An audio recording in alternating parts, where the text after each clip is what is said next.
Hi guys, welcome back to the Drive Life channel. In today's video, join me on what seems to be on top of the world. There's amazing views down there. But in today's video, we're going to be talking about the climate control system and what hidden features and tech Volvo have built into this that you and I take for granted and have no clue are really there. So let's get straight into it. So I was browsing the Volvo S80 owner's manual through the Volvo Manuals app on my phone, and I came across the climate control section, and there is a whole host of amazing little sensors in this system that I never ever knew about. For example, the climate control can actually sense what side of the car the sun is on, and will adjust the climate control shortly accordingly even. So yeah, mental stuff, but let's get straight into it. So when you get into your car, there's a lot of things you take for granted. For example, when you start this car, if you've had the heated seats on previously, it will remember that you had the heated seats on and it will stay on, which is really good obviously if you're in Sweden and you get out the car, pop into the shops and then come back. You want that heated seat to stay on. Sometimes I do find it's a little odd when it's been a cold morning like it was this morning, and then it turns into a beautiful sunny day in the afternoon and it comes back on when you're trying to go home from work and the car's already boiling hot. Bit of an odd feature, especially as Volvo built in the feature that the rear windscreen would defrost below 9 degrees. It would have been nice if they could work out that the heated seats could sort of, the memory function would stop after a certain degrees. It's an interesting thing that could potentially have been engineered into this system, but oh well. But yeah, so essentially the climate control system is very different. Well, climate control is quite different to air conditioning, which I think a lot of people forget. Air conditioning is the fact that you have a condenser under the bonnet which creates cold air from gas and produces cold air. Now, climate control is a system that automatically manages the temperature and, in this case, humidity and air quality inside the vehicle, and it only really ever activates if you press auto or you adjust these, because it will automatically try and get to the selected temperature. So as you can see, I've got it set to 21. I don't actually know how warm it is inside the car at the moment, but if you hit auto and it's probably about 21 degrees then, because if you hit auto and suddenly all sorts of fans come on, then yeah, it will go mad. It suggests that the temperature needs to be changed. So for example, if I turn it up to 30 degrees, you'll hear that the car is now trying to pump in a lot of hot temperatures or hot air from the engine bay, and I'm going to try and call it down to 21 again, and will create a lot of noise and heat. So the way that the car does this is through a variety of sensors which is littered throughout the cabin. The first one is here. This is your interior cabin temperature sensor. This is what tells the car that the temperature you've selected is now the air temperature. So I've always wondered what this was, to be honest. Bearing in mind that Volvo built this sensor console to be so symmetrical, with the fact that they've even got the infrared panel here to match there, and you've got the circular knob there and the circular button equally spaced, and yeah, just so much sort of attention went into making it symmetrical that they then just put this bit here, which I thought was a little odd. The second sensor is a sun sensor, or a heat source sensor, solar sensor I think Volvo call it, and that is located here in the alarm light. Now, this sensor detects which side of the car the sun is, or where the sun is coming from, and therefore it will actually basically put, if you want it really cold, it will put more cold air in on that particular side of the car. We've got the dual zone climate control here, which is standard on all S80s, and so that's how that works. Essentially, if the the sun is beaming down on this side of the car and you want it set to 21 degrees, it might blow 21 degrees out of my side, which is cooler. However, it might choose to blow 18 degrees out of this side to counteract the heat from the sun, which is absolutely crazy to me.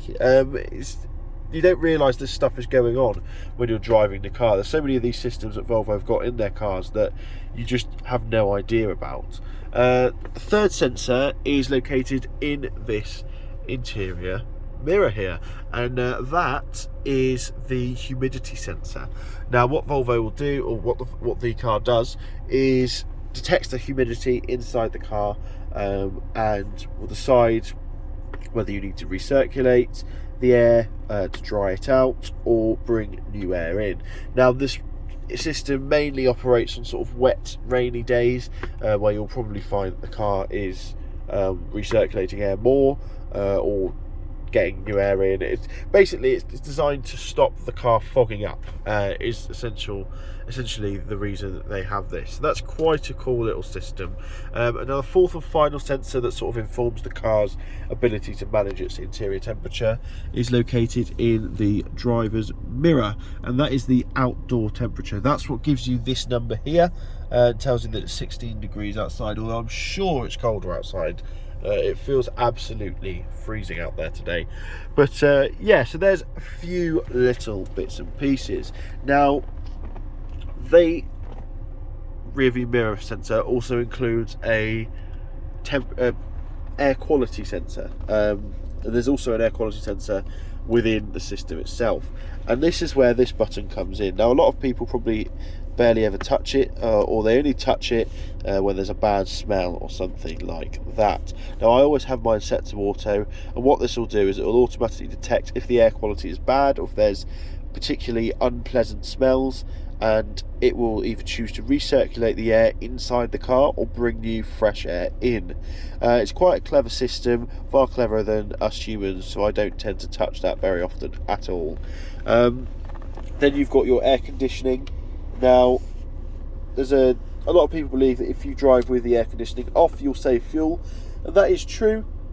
However, on a car like this, they use very efficient air conditioning systems, and realistically, the difference isn't going to be that much. You're not really going to notice it, so I don't tend to bother with that. Obviously, then you've got your max defrost, which basically puts all the air possible on the windscreen and does the aircon, because the aircon actually removes moisture from the air as well, so that's something to consider.